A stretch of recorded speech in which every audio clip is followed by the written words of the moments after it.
Well, it's a pleasure to see the tribe assemble.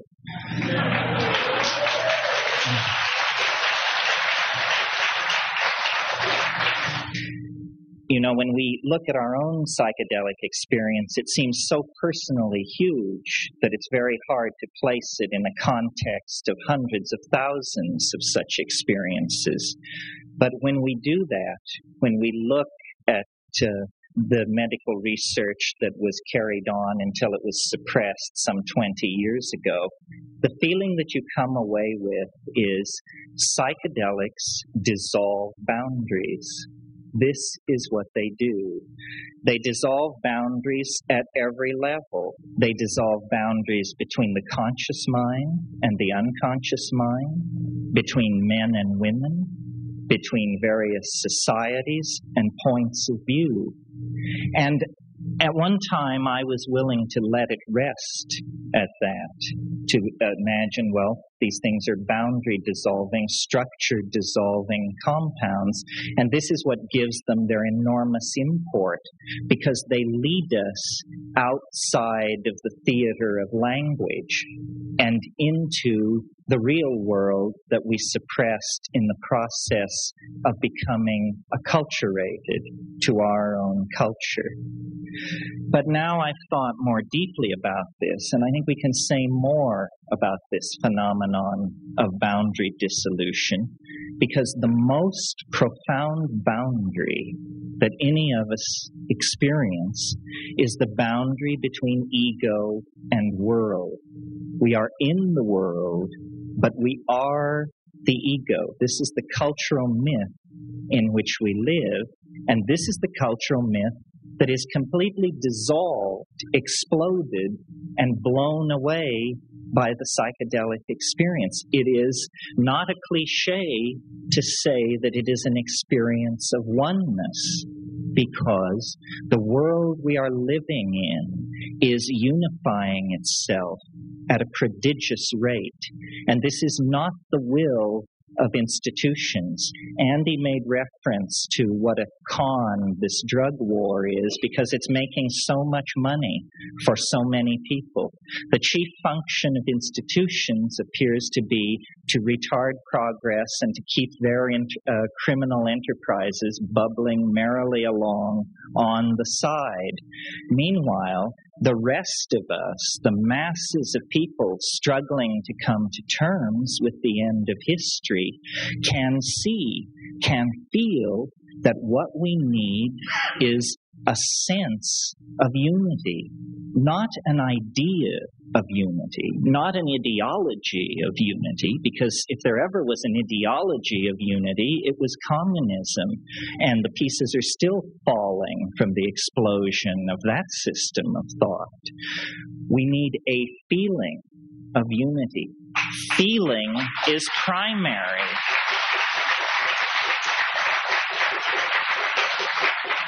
So it doesn't come out of intellectual exhortation. It comes out of a personal act of courage made by the individual, an act of courage which involves surrender. Surrender is the opposite side of the coin of ego. The central issue of our times is our inability to surrender to what we know is right. We have the ability to feed the hungry. We have the ability to educate our children, to clean up our environment, to eliminate sexism, to eliminate racism. The question is, can we change our minds fast enough? Not can we change our minds, but can we change them fast enough?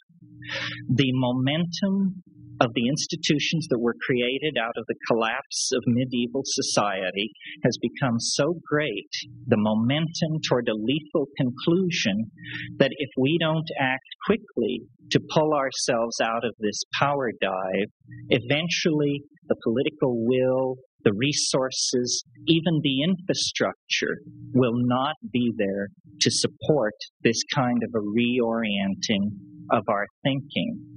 I believe in psychedelics because I've seen them work. That's the main thing. They are operationally effective. Psychoanalysis, yoga, this is all very fine if you have worlds enough and time, but we don't. If you stake your self-identity on the aggrandizement of a single atom of humanity, which you call yourself, then what hope is there for creating a coherent communal future? None, I submit, and I believe that's the position that we are in. We need a radical intervention in the evolution of our social psychology. And we have the models. This is one thing that puts us a leg up over the 1960s. They didn't realize, not enough people realized, that this was not something new. This was something old. That shamanism, psychedelic shamanism, is how religion was practiced for the first million years. And if there is to be any future for our species, it's how it's going to be practiced from here on out. We have to overcome male dominance, institutional dominance, suppression of the feminine, suppression of females, worship of technology. All of these things arise out of a projection of energy away from the authentic, toward the ephemeral, toward the fleeting. You know, it's all flowing anyway. There's somebody here who said, be here now. This notion that the quality, the primacy of experience is the centerpiece of being. Not regret, not plans, not projections, but the primacy of the felt experience of the moment. If we stick with that, we not only gain a kind of authenticity for ourselves, but we open a space for dialogue where the frightened, the truly ego-sick, the institutional junkies, the truly traumatized can then feel, well, here is an area where perhaps I can feel safe. Here is an area where I can perhaps take a chance on changing my mind. And this is not an exhortation to a political movement. The mind that it is most important to change is our own, each of us, by ourselves. So I think, it's wonderful that psychedelic use is spreading because each person who is touched by it is brought back into the authentic community of being. But it's also very important that we who are psychedelic remain psychedelic, deepen the psychedelic commitment, and carry it forward because, after all, we're the yeast that could make the bread rise. And then there would be bread for everyone. Thank you.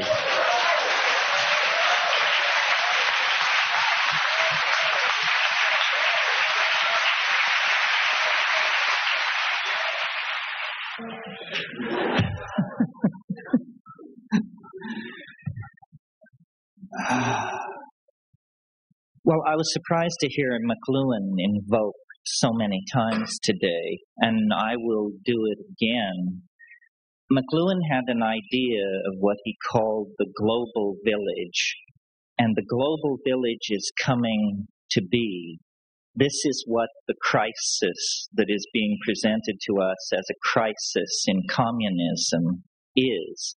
It isn't a crisis for communism. Communism is going first. But what it is the death knell for centralized structure, for centralized control.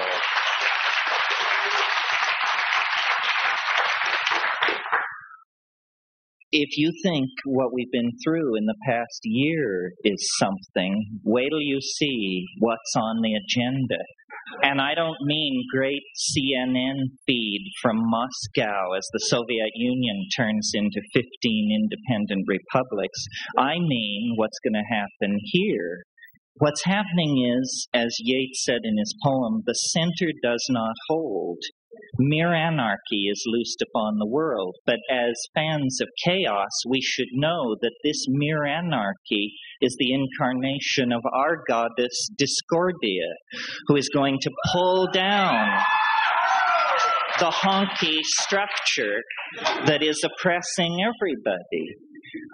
What I see happening, and it was touched upon by others here, is this intensification of local identification, bioregionalism, awareness of your immediate place, and then no hierarchical structure or identification until you reach the planetary level. I live in Sonoma County, and I am a citizen of Earth. I recognize no intermediate structures except when I have to.